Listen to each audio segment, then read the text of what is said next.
So, hello Afnan, once again a very good morning to you. Welcome to our social science class, जिसमें इस समय हम लोग discuss कर रहे हैं हिस्ट्री का एक chapter pastoralist in the modern world.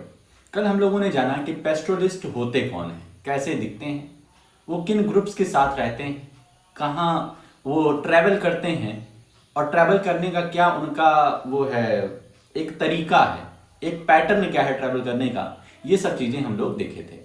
आज हम लोग उसी चैप्टर को आगे बढ़ाएंगे और समझेंगे कि पेस्ट्रोलिस्ट और कहाँ कहाँ रहते हैं। कल तो हम लोगों ने देखा कि वो माउंटेन्स पर ट्रैवल कर रहे हैं, माउंटेन्स पर जा रहे हैं, उसके बाद जब ठंड पड़ने लग रही तो वापस अपने लोअर रेंजेस में आ जा रहे हैं। आज हम देखेंगे क्या पेस्ट्रोलिस्ट और भी कहीं रहते हैं या नहीं। तो चलते हैं अपने चैप्टर की तरफ और सबसे पहले देखते हैं कि आज हमें पढ़ना कौन कौन से टॉपिक कवर करने हैं। तो ये रहा अपना chapter number 5, pastoralist in the modern world. और इसका कल हम लोगों ने ऑन द माउंटेन्स देखा था, ऑन द माउंटेन्स ये टॉपिक देखा था।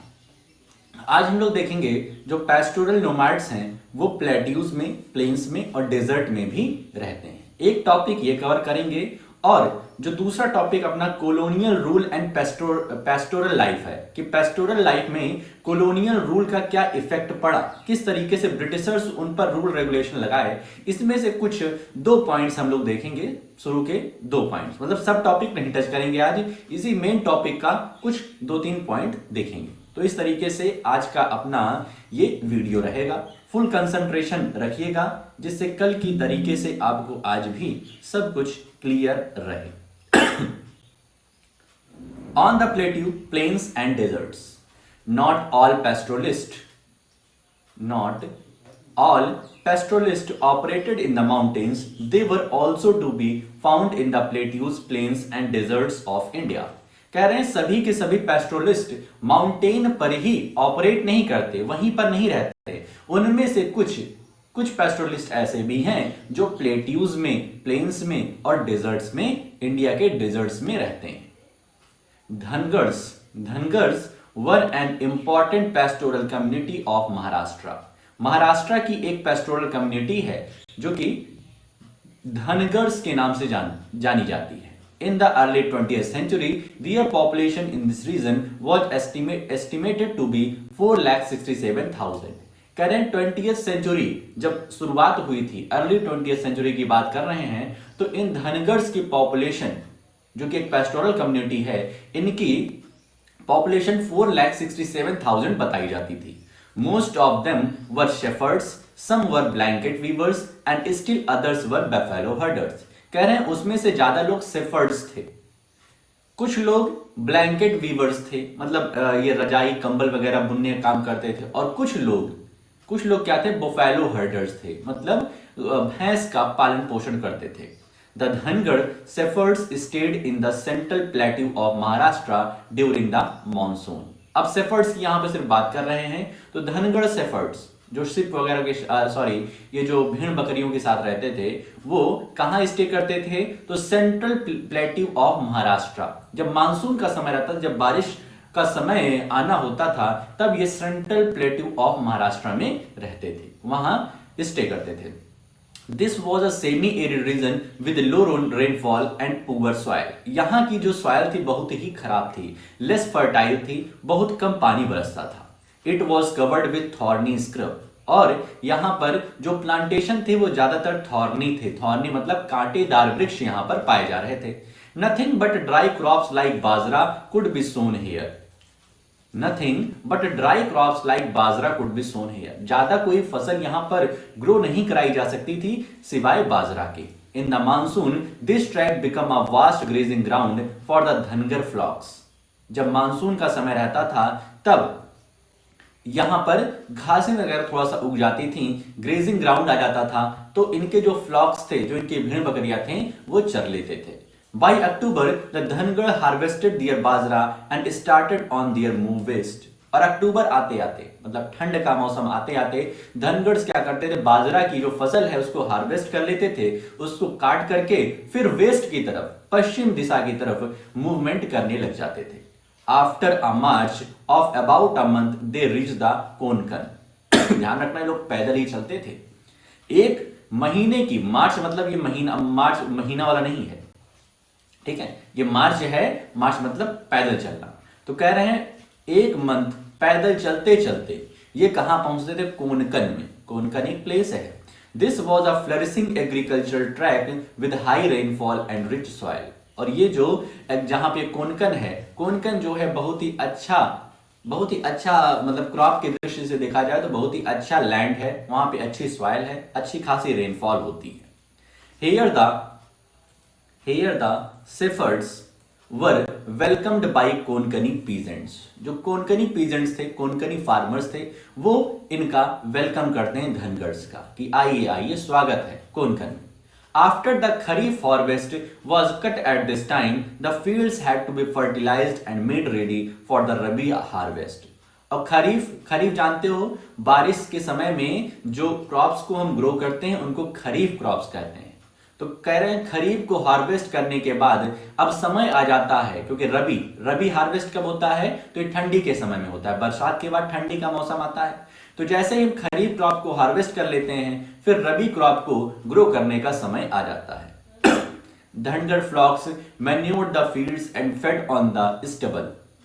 जो धनगर फ्लॉक्स थे वो क्या करते हैं? फील्ड को मैन्योरिंग करते हैं, उस पर अच्छी खासी खाद डालते हैं जिससे ज्यादा से ज्यादा अच्छी तरीके से ग्रो हो।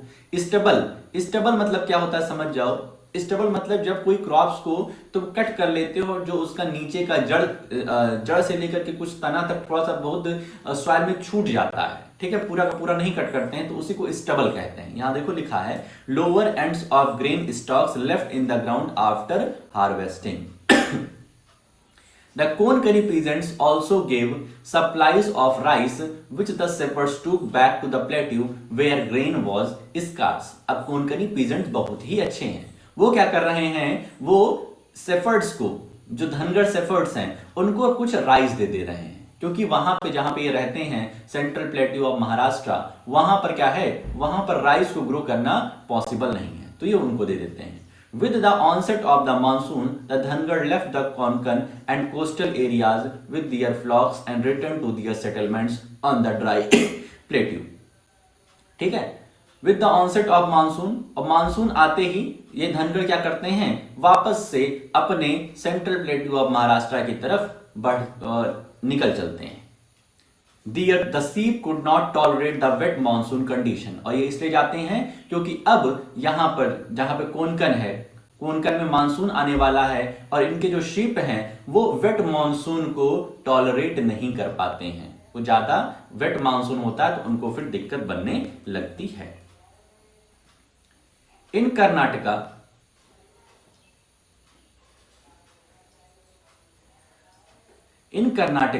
And Andhra Pradesh again the dry central plateau was covered with stone and grass inhabited by cattle, goat and sheep herders। कह रहे हैं कर्नाटक और आंध्र प्रदेश में वापस से क्या हो जाता है? मतलब थोड़ा सा ड्राई, मतलब बारिश के बाद जब बारिश चली जाती है थोड़ा सा ड्राई होने लगता है और वहां पे काफी ग्रास वगैरह ग्रो करने लग जाती है। और वहां पर बहुत सारे इनहेबिटेड बाई कैटल जो दुधारू पशु होते हैं जिनसे दूध मिलता है, गोट हो गई, शीप हो गई, हर्डर्स हो गया, ये सब वहां पर क्या बसेरा करने लग जाते हैं। The Gollas herded cattle. ये गोलाज भी क्या है? एक पेस्टोरल कम्युनिटी है जो कि कैटल को क्या करती है? हर्ड करती है, उनकी देखरेख करती है, पालन पोषण होता है। The Kurumas and Kurubas reared sheep and goats. जो कुरुमाज हैं और कुरुबाज हैं ये भी पेस्टोरल कम्युनिटी है, ये शीप और गोट को क्या करती है? रियर करती है। And sold woven blankets. और उनके जो फर वगैरह हैं उनको कट करके ये ब्लैंकेट वगैरह बना करके बेचते हैं, इस तरीके से पैसा कमाते हैं। They lived near the woods, cultivated small patches of land, engaged in a variety of petty trades and took care of their herds। ये ज्यादातर कहाँ रहते हैं? थोड़ा सा जहां पर लकड़ियां वगैरह हैं, जंगल वगैरह हैं, वहां पर रहते हैं और अपने हर्ड्स का क्या करते हैं? ख्याल रखते हैं। Unlike the mountain pastoralist, it was not the cold and not the snow that defined the seasonal rhythms of their movement. Rather, it was the alteration of the monsoon and dry season. कह रहे हैं इनका movement cold और snow पर depend नहीं करता है। जिस तरीके से माउंटेन के जो पेस्टोरलिस्ट थे वो जब स्नो पड़ने लग जाती तो नीचे भाग आते थे, और जब स्नो ठंडी का मौसम खत्म हो जाता था, जब गर्मी आती तो ये ऊपर की तरफ चले जाते थे। तो इनका जो रिदम ऑफ मूवमेंट है, पैटर्न है मूवमेंट का, ये इस पर डिपेंड नहीं कर रहा है, ये डिपेंड कर रहा है इनके मॉनसून और ड्राई सीजन पे। मॉनसून और ड्राई सीजन पर डिपेंड कर रहा है। मॉनसून मतलब आ जाता है तब ये वहां से निकल लेते हैं, क्योंकि इनके शीप्स के लिए, इनके जो शीप उसको उस एनवायरनमेंट को उसको क्या कहते हैं बर्दाश्त नहीं कर पाती, वेट सीजन को बर्दाश्त नहीं कर पाती, इसलिए वहां से ये लोग निकल लेते हैं। In the dry season they move to the coastal tracts and left with the rain scheme. ठीक है, कोस्टल ट्रैक पे ये जब ड्राई सीजन आता है तब वहां पर पहुंचते हैं, और लेकिन जैसे ही बारिश होना शुरू होती है वैसे ही वहां से फिर क्या कर देते हैं, लेफ्ट कर देते हैं, वहां से निकल लेते हैं, due to condition, due to health issues of sheep, क्योंकि शिप को फिर हेल्थ में दिक्कत आ जाती है। Only buffaloes like the swampy wet condition of the coastal areas during the monsoon month. सिर्फ बुफेलो है ऐसी, ठीक है, बुफेलो ऐसी जो स्वैम्पी मतलब दलदल, जो मतलब बारिश होगी तो दलदल वगैरह होगा, तो सिर्फ भैंस को वो मौसम अच्छा लग रहा है। बाकी और जितने भी इनके साथ हैं, शीप हो गया, गोट हो गया, तो ये सब उस मॉनसून कंडीशन को अच्छी तरीके से बियर नहीं कर पाते हैं। Other herds had to be shifted to the dry plateau at this time. ठीक है, जैसे ही मानसून आता है सब के सब जो भी ये शीप है और गोट हैं उनको यहां से ले जाना ही होता है। बुफेलो रह सकती है कुछ दिन और। Banjaras were yet another well-known group of graziers. They were to be found in the village of Uttar Pradesh, Punjab, Rajasthan, Madhya Pradesh and Maharashtra. अब बंजारस की बात हो रही, बंजारस भी लगभग पेस्टोरलिस्ट ही होते हैं जो कि ग्रेज करते हैं, इधर उधर घूमते रहते हैं। ये कहाँ पाए जाते हैं? उत्तर प्रदेश, पंजाब, राजस्थान, मध्य प्रदेश एंड महाराष्ट्र। हमारे आसपास के जितने स्टेट हैं वहां पे बंजाराज रहते हैं। ये सब थोड़ा बहुत टेंट वेंट बना करके कुछ दिन स्टे करते हैं। In search of good pasture land for their cattle, they moved over long distances, selling plough, cattle, and other goods to villagers in exchange for grain and fodder. और ये क्या करते हैं, बहुत सारी चीजों को भी बेचते हैं। ठीक है, जैसे लोहे के सामान हो गए, लकड़ी के सामान हो गए, तो ये उनको बेचते हैं और उनसे क्या लेते हैं, पैसे लेते हैं या फिर ग्रेन और फॉडर वगैरह लेते हैं, जिससे इनके जो कैटल वगैरह हैं उनको खाना पीना मिल सके और खुद की जिंदगी भी चल सके। तो बंजाराज होते हैं इलाहाबाद में, हमने तो कई बार देखा है। ठीक है, जो परेड मैदान है वहां पर कुछ पाए जाते, कुछ आते हैं। ठीक है, आगे चलते हैं। In the deserts of Rajasthan live the Raikas. अब राजस्थान की बात करें, राजस्थान में जो पेस्टोरलिस्ट कम्युनिटी है उनको कहते हैं Raikas. The rainfall in the region was meagre and uncertain. भाई अब राजस्थान एक रेगिस्तान है, एक डिजर्ट एरिया है, यहाँ की जो बारिश है वो बहुत ही मीगर और अनसर्टेन है, मतलब बहुत ही कम होती है। मीगर मतलब कम होना और अनसर्टेन मतलब कुछ भी निश्चित नहीं है। On cultivated land harvest fluctuated every year. जो कल्टिवेटेड लैंड है उस पर जो हार्वेस्टिंग होती है वो फ्लक्चुएट करती है, कभी कभी होती ही नहीं है हार्वेस्ट, कभी थोड़ी बहुत हो जाती है, मतलब फ्लक्चुएशन रहता है। Over vast stretches, no crop could be grown, so the Raikas combined cultivation with pastoralism. So, during the monsoon, the Raikas of Barmer, Jaisalmer, Jodhpur and Bikaner stayed in their home villages where pasture was available. तो भाई साहब क्या होता है कि अब जो रैकाज हैं, यहाँ की जो कम्युनिटी है, वो उसको अच्छे से दाना पानी मिल नहीं पा रहा है, क्योंकि वहाँ का इस तरीके से एनवायरनमेंट है, इस तरीके से वहां पर है कि बारिश होती नहीं है, तो वहां पर कोई ग्रो नहीं हो पा रहा है। तो ये क्या करते हैं, रैकाज कंबाइन हो जाते हैं पेस्टोरलिज्म के साथ। रैकाज कंबाइन हो जाते हैं पेस्टोरलिज्म के साथ, और उनके साथ थोड़ा दाना पानी रहता है, उन्हीं के साथ शेयर वगैरह करते हैं। ठीक है, देखो लिखा है, during the monsoon the Raikas of Barmer, Jaisalmer, Jodhpur and Bikaner stayed in their home villages where pasture was available. ठीक है, अपने होम विलेजेस में ये लोग क्या करते हैं, लाई करते हैं। By October when these grazing grounds were dry and exhausted, they move out in search of other pasture and water and returned again during the next monsoon. और जब ड्राई सीजन हो जाता है, ड्राई और एग्जॉस्ट कर जाता है पूरी तरीके से वहां की ग्रेजिंग लैंड, तो फिर ये वापस घरों से बाहर निकलते हैं और सर्च करते हैं पास्चर और वाटर के लिए, फूड वाटर के लिए इनका सर्च ऑपरेशन चालू हो जाता है। और फिर से जब मानसून थोड़ा बहुत आता है तो ये वापस से अपने निवास स्थान पर लौटते हैं। One group of known as Maru Raikas herded camels and another group reared sheep and goat. कह रहे हैं एक मारू नाम का एक ग्रुप है रैकाज के अंदर जो कि कैमल्स को हर्ड करता है, और दूसरा ग्रुप जो है वो शीप और गोट को हर्ड करता है। मतलब इनमें भी थोड़ी बहुत क्या है, डिस्क्रिमिनेशन है कि तुम भाई साहब घोड़े सिर्फ ऊंट को रियर करोगे और हम क्या करेंगे, शीप और गोट को रियर करेंगे। तो इस तरीके से उनके यहाँ थोड़ा बहुत डिस्क्रिमिनेशन किया गया है। मतलब थोड़ा बहुत डिस्क्रिमिनेशन करने का क्या मतलब, डिफ्रेंशिएट करने का कहा गया है कि ये दूसरी कम्युनिटी है जो कि कैमल को पाल रही है और ये सेकंड कम्युनिटी है जो कि शीप और गोट को पाल रही है। So we see that life of these pastoral groups was sustained by careful consideration of host of factor.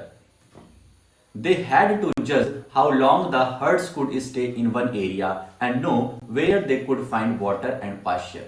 तो कह रहे हैं यहां पर हम देख रहे हैं जो पेस्टोरल ग्रुप्स हैं उनकी जो लाइफ स्टाइल है वो बहुत ही अनसर्टेन है। ठीक है, इनको जज करना पड़ता है कि हमें मतलब जो पास्चर है, जो वाटर है वो कहां मिलेगा और कितना समय लगेगा हमको वहां पर पहुंचने के लिए। तो ये सब अपने दिमाग के अंदर टाइमिंग का वो खेल खेलते, मतलब टाइमिंग कैलकुलेट करते रहते हैं और सोचते हैं कि किस तरीके से हम कौन से एरिया में पहुंचे कि वहां पर हमें पास्चर और वाटर मिले। They needed to calculate the timing of their movements and ensure that they could move through different territories. They had to set up a relationship with farmers on the way so that herds could graze in harvested fields and manure the soil. तो भाई इनको calculate करना पड़ता है timing कि इनको पहुंचना है, खुद भी पहुंचना है और हर्ड्स के साथ पहुंचना है। तो उनकी हेल्थ की देखरेख ये भी देखना पड़ता है, और प्लस जो इनके रास्ते में आने वाले फार्मर्स हैं उनसे भी अच्छी रिलेशनशिप बनाकर रखनी पड़ती है, जिससे कि क्या होता है जब इनके लोगों को, इनके खुद को और प्लस इनके जो कैटल्स वगैरह हैं उनको भूख लगे तो कम से कम फार्मर्स अपने फार्मिंग लैंड पे इजाजत दें कि हाँ भाई थोड़ा बहुत ये घास वगैरह खा लें। They combined a range of different activities, cultivation, trade and herding to make their living. और ये फार्मर्स के साथ बहुत अच्छी तरीके से रिलेशनशिप बनाते हैं, कुछ ये काम भी कर देते हैं उनके लैंड पे, जैसे मैन्योरिंग कर दिए या फिर कल्टीवेशन, ट्रेड वगैरह भी हर्डिंग करके, मतलब ये दोनों लोग साथ में काम कर लेते हैं फार्मर्स और ये पेस्टोरलिस्ट, जिससे कि क्या हो, जिससे कि दोनों में रिलेशन बना रहे और जब भी ये उस तरफ से गुजरे तो थोड़ा बहुत इनको क्या मिल जाए, दाना पानी मिल जाए। How did the life of pastoralist change under colonial rule. अब हम देखने चल रहे हैं कि किस तरीके से कॉलोनियल रूल में, कॉलोनियल मतलब हो गया ब्रिटिशर्स के रूल में, पेस्टोरलिस्ट की किस तरीके से जिंदगी थी। यहाँ पे कुछ फिगर वगैरह दिए गए हैं, कुछ लोग बैठे हुए हैं बढ़िया फोटो खिंचाने, इनको पढ़ लेना कि क्या मतलब है ये। ठीक, colonial rule and pastoral life, इसमें कई सारे फैक्टर्स हैं, जैसे यहाँ पे फर्स्ट लिखा है, सेकंड लिखा है, थर्ड लिखा है, फोर्थ लिखा है, तो हम फर्स्ट सेकंड आज देखेंगे। ठीक है, तो थोड़ी देर और कंसंट्रेशन पूरा बना के रखिए। Colonial rule and pastoral life, Britishers का रूल और ये हमारे जो पेस्टोरल है, जो इधर से उधर बढ़िया घूमते रहते हैं, मस्त जिंदगी जीते हैं, तो इनकी लाइफ में किस तरीके से इफेक्ट पड़ा कॉलोनियल रूल का। Under colonial rule, the life of pastoralists changed dramatically. Their grazing grounds shrank, their movements were regulated, and the revenue they had to pay increased. तो colonial rule में pastoralist की life में बहुत सारी दिक्कतें आई। पहली बात, उनके जो ग्रेजिंग ग्राउंड्स थे, जहां पर इनके पशु चरते थे, वो श्रैंक हो गया, सिकुड़ गया, छोटा हो गया। Their movements were regulated, उनके मूवमेंट को, जो उनका मूवमेंट था, अब उस पर रेगुलेशन चलने लगा ब्रिटिशर्स का। अभी रेगुलेशन चलता था मॉनसून का, ड्राई सीजन का, बर्फ का, स्नो का, बारिश का, इस सब का रेगुलेशन चलता था। लेकिन अब उस पर रेगुलेशन लगाने लगे हमारे Britishers. And the revenue they had to pay increased, और उनको जो टैक्स वगैरह देने पड़ते थे वो बढ़ा दिए गए। Their agricultural stock declined and their trades and crafts were adversely affected. और उनका जो एग्रीकल्चर स्टॉक था, जो वो अपना स्टॉक रखते थे कि जब मान लीजिए कहीं पे एडवर्स कंडीशन आ जाती, कहीं पे खाना पीना नहीं मिलता, तो वो उसका यूज कर सके। और उनके जो ट्रेड होते थे, क्राफ्ट्स होते थे, सब के सब बहुत बुरी तरीके से इफेक्ट हुई। अब किस तरीके से, तो इसमें 4 फैक्टर दिए गए हैं, आज हम लोग 2 देखेंगे। देखते हैं first, the colonial state wanted to transform all grazing lands into cultivated farms. सबसे पहली बात, कॉलोनियल चाहते थे, जो ब्रिटिशर्स थे वो चाहते थे जितनी भी ग्रेजिंग लैंड्स हैं जिनमें इनके शीप्स और गुड्स और कैमल वगैरह ग्रेजिंग करते हैं, चढ़ते हैं, वहां पर क्या किया जाएगा, फार्मिंग की जाएगी, उसको कल्टीवेटेड लैंड बनाया जाएगा। Land revenue was one of the main sources of its finance. Britishers का लैंड रेवेन्यू जो था, इससे बहुत पैसे आते थे कि जहां जहां पे खेती हो रही है वहां वहां पर उनको क्या मिलते थे, पैसे मिलते थे, टैक्स मिलता था।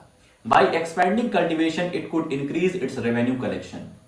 It could at the same time produce more jute, cotton, wheat and other agriculture produce that were required in England. तो ये ज्यादा से ज्यादातर कल्टीवेशन बढ़ाना चाह रहे थे। कल्टीवेशन बढ़ाने से क्या होगा, जूट है, कॉटन है, व्हीट है, ये सब बहुत ज्यादा ग्रो करेंगे, और ज्यादा ग्रो करेंगे तो इन सबको कहां भेज देते थे वो लोग, इंग्लैंड भेज देते थे, रॉ मटेरियल के रूप में यूज करते थे, और वहां पे अच्छे अच्छे कपड़े बनाते थे और फिर सेल करते थे। ठीक है, हम ही को लाके सेल करते थे और कहते थे इसी को खरीदो। ठीक है, हमसे ही रॉ मटेरियल लेकर के फ्री का या बहुत ही कम पैसे का वो जाते थे, वहां कपड़ा बनाते थे अपने यूरोप वगैरह में, ब्रिटिश में, इंग्लैंड में, और वापस ले आते थे और कहते थे महंगे दामों में खरीदवाते थे। To colonial officials, all uncultivated land appeared to be unproductive. It produced neither revenue nor agricultural produce. तो जितने भी colonial officials थे वो ये इन अनकल्टिवेटेड लैंड को देख करके, इन ग्रेजिंग लैंड को देख करके सोचते थे बहुत ही अनप्रोडक्टिव है, इससे कोई भी पैसा जनरेट नहीं हो रहा है, ना ही इससे रेवेन्यू जनरेट हो रहा है और ना ही इससे कोई प्रोडक्ट निकल के आ रहा है। It was seen as waste land that needed to be brought under cultivation. ये उसको सिर्फ वेस्ट लैंड, ग्रेजिंग लैंड को वेस्ट लैंड की तरफ देख रहे थे। ये नहीं देख रहे थे कि वहां पे पशु चरते हैं, पशु अपना पेट भरते हैं, लेकिन उनको चाहिए था पैसा, मोटा पैसा। तो वेस्ट लैंड की तरह देखे थे और देखते थे और उसको कल्टीवेशन में लाना चाहते थे। From the mid-19th century, wasteland rules were enacted in various parts of the country. By these rules, uncultivated lands were taken over and given to select individuals. तो फिर इनका आता है वेस्ट लैंड रूल्स, कॉलोनियल का आता है waste land rules, और इसमें क्या किया गया कि जितने भी वेस्ट थे लैंड, जितने भी वेस्ट लैंड थे जहां पर कोई कल्टीवेशन नहीं हो रहा था, वो ओवरटेक कर लिया जा रहा था ब्रिटिश के द्वारा और किसी इंडिविजुअल को दे दिया जाता था कि इसमें तुम खेती करो। These individuals were granted various concessions and encouraged to settle these lands. Some of them were made headmen of villages in the newly cleared areas. और ये जो इंडिविजुअल्स जिसको ये खेत दिया जाता था कि तुम यहाँ पर खेती करके हमें अनाज दोगे, उनको कुछ कंसेशन दे देते थे, उनको कुछ कंसेशन दे देते थे कि तुम्हें हम मारे पीटेंगे नहीं, ठीक है, अगर कोई बात होगी तो तुम्हारी बात हम मान लेंगे, ठीक है। तो इस तरीके से लुभाते थे लोगों को और उनको हेडमैन बना देते थे, विलेज का प्रधान बना देते थे, तो इससे वो लोग भी थोड़ा बहुत खुश हो जाते थे Indians. In most areas, the lands taken over were actually grazing tracts used regularly by pastoralists. और बहुत सारे ऐसे एरियाज थे जहां पे पेस्टोरलिस्ट अपने जो शीप्स हैं, जो हर्डर्स हैं, उनको ग्रेज कराते थे। So, expansion of cultivation inevitably mean the decline of pasture and a problem for pastoralist. और जैसे जैसे कल्टीवेशन लैंड बढ़ रहा था, पेस्टोरलिस्ट की क्या कहते हैं दिक्कतें भी बढ़ती जा रही थी, क्योंकि इनको पास्चर्स अब नहीं मिल रहे थे। दूसरा रीजन क्या है, सेकंड, ठीक है, पहला हम लोगों ने देख लिया कि किस तरीके से जो कॉलोनियल रूल है वो पेस्टोरलिस्ट की लाइफ में क्या कर रहे हैं, एडवर्स इफेक्ट हो रहा है, वहां पे दिक्कतें आ रही हैं। Second, by the mid 19th century, various forest acts were also being enacted in the different provinces. Through these acts, some forests which produced commercially valuable timber like देवदार और साल were declared reserved. ये चीजें हम लोग शायद history के एक चैप्टर जो हम लोगों ने पीटी 2 में पढ़ा था, उसमें भी ये हम लोग देखा था कि किस तरीके से ब्रिटिशर्स थे वो फॉरेस्ट को रिजर्व कर देते थे, वहां पर कोई अंदर जा नहीं पाता था, अगर पाया गया तो उसको काफी पनिशमेंट दी जाती थी। तो यही वहां पर है कि बहुत सारे ग्रेजिंग लैंड को क्या कर दिया गया, जहां पर वैल्यूएबल टिम्बर होते थे, देवदार और साल ये सब होते थे, उसको रिजर्व कर दिया गया, वहां पर और कोई अब नहीं जा सकेगा without permission. No pastoralist was allowed access to these forest, other forest were classified as protected. ठीक है, तो यहां पर जो रिजर्व फॉरेस्ट था वहां पर किसी भी पैस्टोरलिस्ट को अलाउ नहीं था कि वो अपने गाय भैंस बकरियों को लेकर के जाएं, और दूसरे फॉरेस्ट को क्या कर दिया गया, प्रोटेक्टेड। एक को रिजर्व किया गया, दूसरे को protected. In these some customary grazing rights of pastoralist were granted but their movements were severely restricted. तो इन प्रोटेक्टेड एरियाज में कुछ हद तक जैसे एकाएक कोई रूल अप्लाई नहीं होता है, जब रूल अप्लाई होता है तो कुछ हद तक अप्लाई करते हैं, कुछ विशेष एरियाज में अप्लाई करते हैं, धीरे धीरे फिर पूरी तरीके से अप्लाई करते हैं। तो इसमें जब स्टार्टिंग में ये रूल वगैरह लाया गया तो पेस्टोरलिस्ट को ये समझाया गया कि भाई साहब बात ऐसी है कि आप यहां मत जाइए, बाकी वहां पे भी करिए, ठीक है, वहां पर हम बाद में देखेंगे। तो पेस्टोरलिस्ट मतलब एकाएक गुस्सा नहीं हो सकते हैं कि एकाएक धरना प्रदर्शन करने लग गए, एकाएक तोड़फोड़ आक्रमणकारी हो गए, ऐसा नहीं। तो ये एक दिमाग वाली बात होती है कि यदि आपको सामने वाले को गुस्सा नहीं करना है तो धीरे धीरे चेंजेस लाइए, ठीक है। तो इस तरीके से ये क्या किए प्रोटेक्टेड एरिया में इनको कुछ हद तक क्या कर दिए कि तुम जाओ थोड़ा बहुत घूम घाम लो, लेकिन पूरी तरीके से नहीं। जिस तरीके से पहले ये आराम से घूमते टहलते रहते थे, अपने कैटल्स को ग्रेजिंग कराते थे, वैसा नहीं। The colonial official believed that grazing destroyed the saplings and young shoots of trees that germinated on the forest floor. Colonial officials का मानना था कि जब ग्रेजिंग होती है तो जो यंग सैपलिंग्स होती है, जो अभी नए नए प्लांट निकल रहे हैं, उनसे क्या होता है, उनसे वो खत्म हो जाते हैं, जर्मिनेशन नहीं हो पाता है। The herds trampled over the saplings and munched away the shoots. This prevented new trees from growing. उनका मानना था कि जो नई नई सैपलिंग होती है उसको क्या करते हैं, हर्ड्स जो होते हैं, ये शीप है, गोट है, वो अपने पैरों से उसको क्या करती है, मंच कर देती है, एकदम दबा देती है, और उससे फिर कोई नया प्लांट वहां से नहीं निकल पाता है। These forest acts changed the lives of pastoralists. They were now prevented from entering many forests that had earlier provided valuable forage for their cattle. तो अब उन जहां पर ये ग्रेज वगैरह कराते थे, जिस फॉरेस्ट में ये जाते थे, जहां से परिचित थे पूरी तरीके से, अब वहां पर इनका जाना रोक दिया गया। Even in the areas they were allowed entry, their movements were regulated. और ऐसे भी एरियाज जहां पर उनकी एंट्री अलाउ थी, वो भी कुछ हद तक रेगुलेट की जाने लगी कि आप इतने समय तक ही यहां रहेंगे, फिर चले जाएंगे। They needed a permit for entry. The timing of their entry and departure was specified, and the number of days they could spend in the forest was limited. तो सब कुछ लिमिटेड कर दिया गया। आपको फॉरेस्ट जाना है, परमिशन लीजिए, कितनी कैटल्स ले जा रहे हैं ये बताइए, तो सारा कुछ एकदम रेगुलेट कर दिया गया, ठीक है। Pastoralists could no longer remain in an area even if forage was available. The grass was succulent and the undergrowth in the forest was ample. तो कह रहे हैं कि पेस्टोरलिस्ट ऐसा नहीं कि अभी पेस्टोरलिस्ट पहले कब मूवमेंट करते थे, जब वहां की चीजें एग्जॉस्ट कर जाती थी, खत्म हो जाती थी। लेकिन अब अगर फॉरेस्ट अवेलेबल भी है, ग्रास अवेलेबल भी है, फॉरेस्ट के जो उनको प्रोडक्ट मिलते हैं वो भी अवेलेबल है, लेकिन अगर उनका टाइम खत्म हो गया है, जो ब्रिटिशर्स ने टाइम डिसाइड किया है कि आपको इतने दिनों तक ही यहां रहना है, अगर वो खत्म हो गया है तो बस अब आप निकल लीजिए, ऐसा था इनके साथ। They had to move because the forest department permits that had been issued to them now ruled their lives.